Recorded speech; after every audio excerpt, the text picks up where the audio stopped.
Stack জিনিসটা কি basically?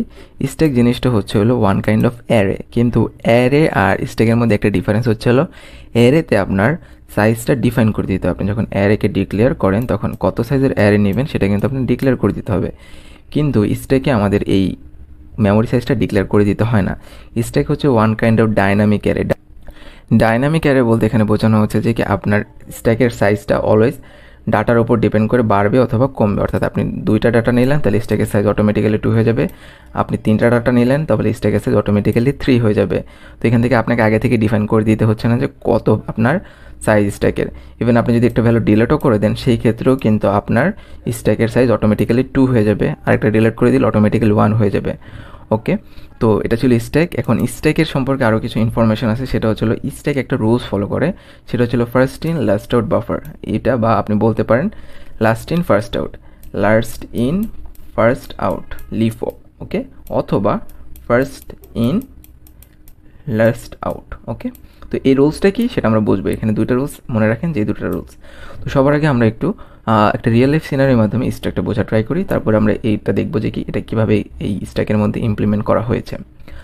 তো যেই সিনারিওটা সেটা হচ্ছিলো যে আপনার বাসায় অনেক মেহমান আসছে, এখন আপনি সবাইকে প্লেট সার্ভ করবেন, কিন্তু একটা কন্ডিশন হচ্ছিল যে প্লেটগুলো আপনার হাতে থাকবে, বাম হাতে থাকবে মনে করেন।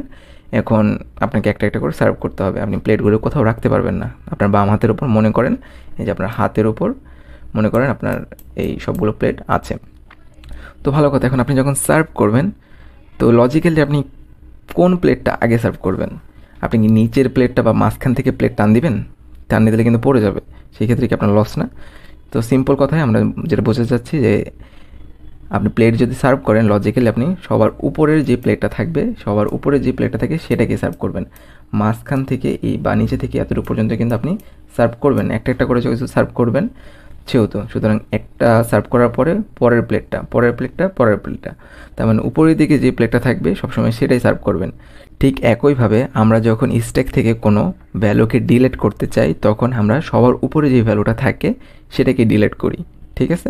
সিমিলারভাবে আপনি যখন প্লেটগুলি জমা করতেছেন, মানে সবার খাওয়া শেষ, এখন প্লেটগুলি নিয়ে যাবেন।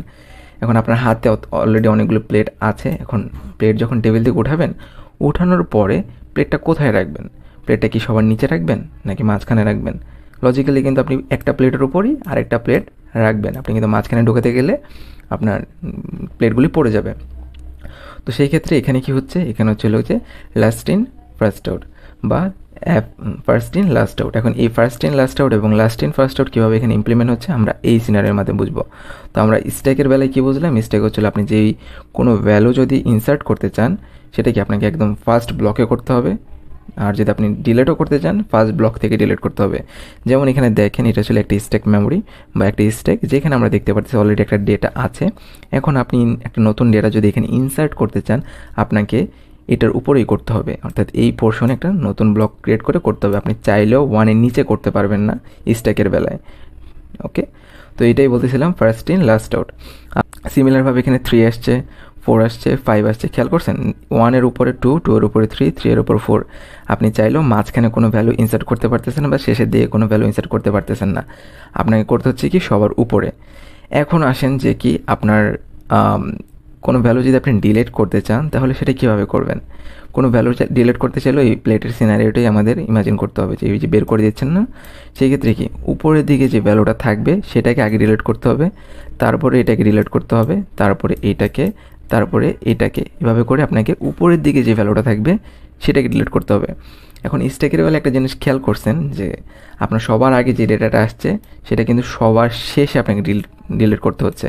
এই জন্য আমরা বলতেছি যে কি ফার্স্ট ইন লাস্ট আউট, সবার আগে আসছিল কি 1, কিন্তু সবার শেষে ডিলিট হচ্ছে কে 1। এই জন্য সে সবার আগে আসছিল ফার্স্ট ইন, কিন্তু আউট হচ্ছে কখন? Last out.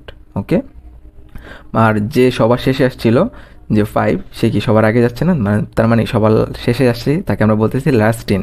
তার মানে 5 বছর লাস্ট ইন, কিন্তু ডিলিট করার সময় তাকে সবার আগে ডিলিট করা হচ্ছে, তার মানে ফার্স্ট আউট। তো একটা জিনিস কি খেয়াল করছেন, স্ট্যাকের যে রোজগুলি থাকে সেটা সব সময় একদম শুরুর দিকে যে ব্লকটা থাকে সেটা নিয়ে কনসার্ন থাকে, মাঝখানের ভ্যালুগুলি নিয়ে সে কনসার্ন থাকে না। অর্থাৎ যেই ধরনের অপারেশনই আপনি করেন না কেন আপনার শুরুর দিকের ব্লকের একটা মেজর একটা ইম্প্যাক্ট থাকে। অর্থাৎ স্ট্যাকে আপনি যখনই কাজ করতে যাবেন আপনি সবসময় শুরুর ব্লক নিয়ে কাজ করতে হবে। বা শুরুর ব্লক নিয়ে আপনাকে কনসার্ন থাকতে হবে। এখন আমরা একটু স্ট্যাক মেমোরি সম্পর্কে জানি। স্ট্যাক মেমোরিটা হলো আপনার একটা টেম্পোরারি মেমোরি, যেখানে আপনি টেম্পোরারি ডাটা স্টোর করতে পারবেন, পার্মানেন্টলি না, এবং সেটা স্ট্যাকের রুলসগুলি ফলো করে, লাস্ট ইন ফার্স্ট আউট অথবা ফার্স্ট ইন লাস্ট আউট। এবং এই রুলসটা ফলো করার জন্য যে রেজিস্টার ইউজ করা হয় সেটাকে আমরা বলতেছি স্ট্যাক পয়েন্টার রেজিস্টার।